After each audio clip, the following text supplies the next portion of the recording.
RPF এর vacancy out হয়েছে। তোমরা কি চাইছো যে রেলওয়ে প্রোটেকশন ফোর্সে চাকরি করতে? তাহলে তোমাদের জন্য একটা সুখবর চলে এসেছে।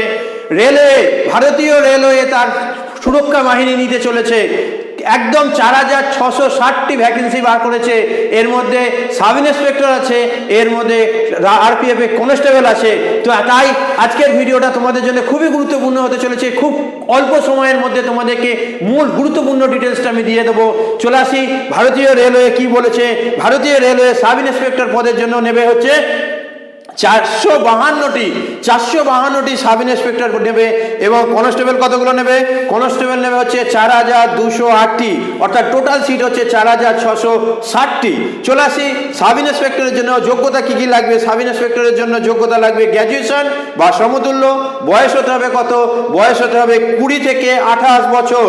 এছাড়াও তোমরা যারা রিজার্ভেশন ক্যাটাগরি আছে তারা ছাড় পাবে। এবং কনস্টেবল পদের জন্য, আরপিএফ কনস্টেবলের জন্য মাধ্যমিক পাস হতে হবে এবং বয়স হতে হবে 18 থেকে 28 বছরের মধ্যে। আশা করছি তোমাদের অনেকটা সময় পাচ্ছ, অনেকটা বয়স পাচ্ছ, তাহলে তোমাদের এখানে অনেকটাই লাভ হবে।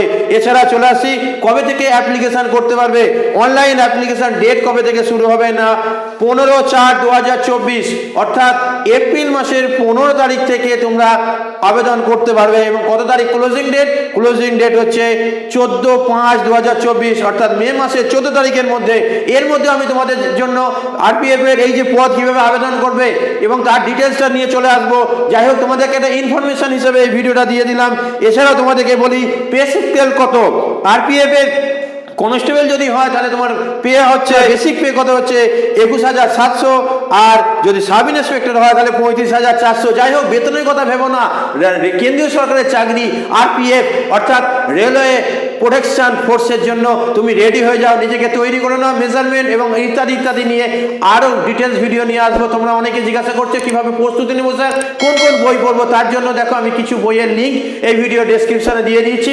তুমি সেখানে গিয়ে কি করতে পারো, বইটাকে দেখতে পারো যে বইটা কেমন, এবং ইচ্ছা গেলে তুমি বইটা কিনতেও